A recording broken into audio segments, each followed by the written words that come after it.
আমরা সাকিব আল হাসানের নিরাপত্তার কথা ইতিমধ্যে বলেছি এবং সেটা আমরা নিশ্চিত করব এবং আমিও ব্যক্তিগতভাবে চাই এরকম একজন প্লেয়ার যার দেশের জন্য এত অর্জন রয়েছে তিনি বাংলাদেশেই তার সময় হয়েছে যাবার, যেতে হবে দিতে, রেখো না আমারে তুমি মায়ার বাঁধনে বেঁধে, যাচ্ছি আমি চলে।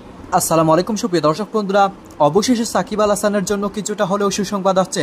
দর্শক বন্ধুরা, এবার শেষ পর্যন্ত সাকিব আল হাসানকে নিয়োগ করেছেন ক্রীড়া উপদেষ্টা আসিফ মাহমুদ এবং সেই সাথে সাকিব আল হাসানকে বাংলাদেশের মাটি থেকে টেস্ট ক্যারিয়ারে বিদায় দিতে চান, আর এজন্য সাকিব আল হাসানকে সাউথ আফ্রিকার বিপক্ষে টেস্টে দেখতে চান।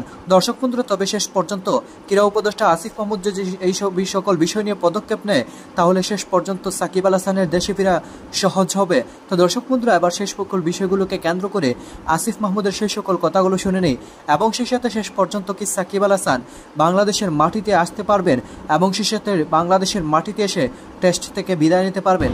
দেখুন, আমাদের একজন খেলোয়াড়কে অবশ্যই আমরা সর্বোচ্চ নিরাপত্তা দিব এবং যে কোনো ধরনের অভিযোগ থাকলে সেটা তো আইনি বিষয় ভিন্ন সে বিষয়ে আমি কোনো মন্তব্য করতে পারি না। আইন মন্ত্রণালয় এই বিষয়ে একটা স্পষ্টতা দিয়েছে।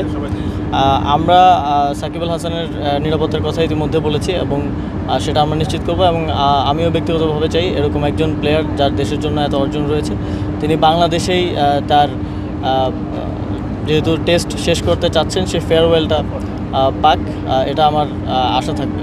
নারী ক্রিকেট দল যে আর অবহেলিত থাকবে না এটা আমার এখানে উপস্থিতি দিয়েই আপনারা হয়তো বুঝতে পারবেন। আমরা যেহেতু নারী ক্রিকেট দল তুলনামূলকভাবে তাদের অর্জন বেশি এবং আমরা আশা করছি এই বিশ্বকাপেও তারা একটা ভালো অর্জন দেশের জন্য নিয়ে আসতে পারবে এবং সামনের দিনগুলোতেও তাদেরকে যথাযথভাবে যেন আমরা সেই সম্মানটা প্রদর্শন করতে পারি। এই অবহেলার জায়গাটা যাতে, এই অভিযোগটা যাতে আর না আসে সেজন্য আমরা কাজ করব এবং তৃণমূল ক্রিকেটের ক্ষেত্রে বা তৃণমূলে স্পোর্টসকে নিয়ে যাওয়ার ক্ষেত্রে আমরা প্রথম দিন থেকেই বলেছি প্রান্তিক পর্যায় থেকে স্পোর্টসটা উঠে আসতে হবে। এটা মানে টপ টু বটম অ্যাপ্রোচ হলে হবে না, bottom to top approach, bottom up অ্যাপ্রোচে কাজ করতে হবে এবং সেজন্য আমরা জেলা টুর্নামেন্টগুলো চালু করব এবং এছাড়াও আপনারা জানেন যে জেলা ক্রীড়া সংস্থাগুলো পুনর্গঠন হচ্ছে, তারা যেন তাদের কাজটাও ভালোভাবে পালন করে সেজন্য আমরা ওই প্রোগ্রেস রিপোর্ট। সময় হয়েছে যাবার, যেতে হবে দিতে, রেখো না আমারে তুমি মায়ার বাঁধনে বেঁধে, যাচ্ছি আমি চলে, শুধু এটুকু বলে যাব না কভু তোমায় তোমাদের ভুলে। বয়স আমায় বলছে আড়ি, বল আর কতটা দায়িত্ব নিতে পারি। তরুণদের দিকে তাকিয়েছিলেন প্রতিদিন, তরুণেরা এমন পারফরমেন্স করবে আমাকে আর ফিরতে হবে না। যারা আজ থাকি জোগাতে পেরেছে সোশ্যাল মিডিয়া ভারী করে ফেলেছে, দুই লাইনের খুদে অবসর বাণীতে মুছে গেছে আনন্দের রেশ। অবসরের গুঞ্জন আগে থেকেই ছিল, এভাবে ফাঁকি দিয়ে চিরদিনের ছুটি নিলেন, এভাবে নিভিয়ে দিলেন টি-20-র আলো। আজ থেকে বহু বছর পরে কিচ্ছু নায়ের এই পোড়া দেশে ওই ছোট্ট ছেলেটাও ছাতি ফুলিয়ে। আমি যে বর্ষার বাতাসে মুকুলিত বসন্ত, আমি ক্রিকেটের পংক্তিমালায় নতুন এক মাত্রা। আমার নাম সাকিব আল হাসান, আমি বাংলাদেশের ক্রিকেটের সূর্যোদয়। বাংলাদেশের ক্রিকেট যদি একটা কাব্যগ্রন্থ হয় তাহলে এর সনেট বা চতুর্দশপদী সাকিব আল হাসান। কবি যা রচনা করেন তাই কবিতা, সাকিব যা দিয়েছেন তাই বাংলাদেশের ক্রিকেট। ক্রিকেটে লাল সবুজের ব্র্যান্ডিং এর বিশ্বায়নের শুরুটা তার মাধ্যমেই। নিজে সমীহ আদায় করেছেন, বিশ্ববাসীকে বাধ্য করেছেন বাংলাদেশকে সমীহ করতে। বিদেশ বিভুয়ে ঘুরতে যাওয়া পর্যটক যখন নিজের দেশের পরিচয় দেয়, ওপাশ থেকে লাল সবুজের এই দেশটার বিজ্ঞাপনে তাকেও শুনতে হয় সাকিব আল হাসানের কথা। বংশের তোয়াক্কা না করে খান বা চৌধুরী বংশের কেউ কেউ নিজের সদ্য ভূমিষ্ঠ শিশুর নাম রাখেন Shakib Al Hasan. Is an international icon, শুধু বাংলাদেশের আইকন না, ইজ অ্যান ইন্টারন্যাশনাল আইকন।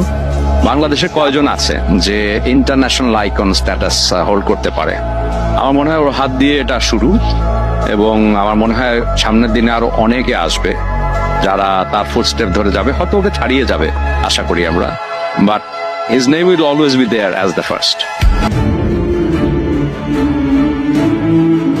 ওর ওর মতো কেউ হয়নি, ওর মতো কেউ আসেনি, লোকে জানে এবং মানে। বিস্ময় বালক থেকে one of the greatest of all time, এক যুগেরও বেশি সময় ধরে রাজত্ব করে যাওয়া।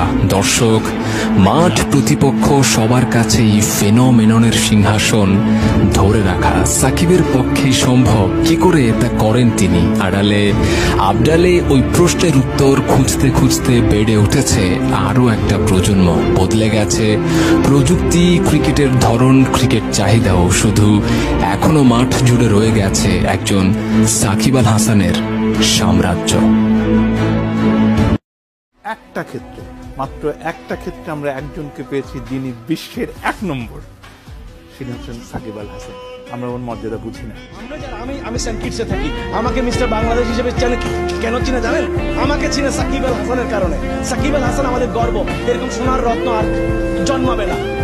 Shakib lot of experience over the years, मैं उनके अगेंस्ट बहुत खेला हूँ और उनका भी कंट्रोल कमाल का है। और जो Shakib a very street smart bowler, very street smart cricketer.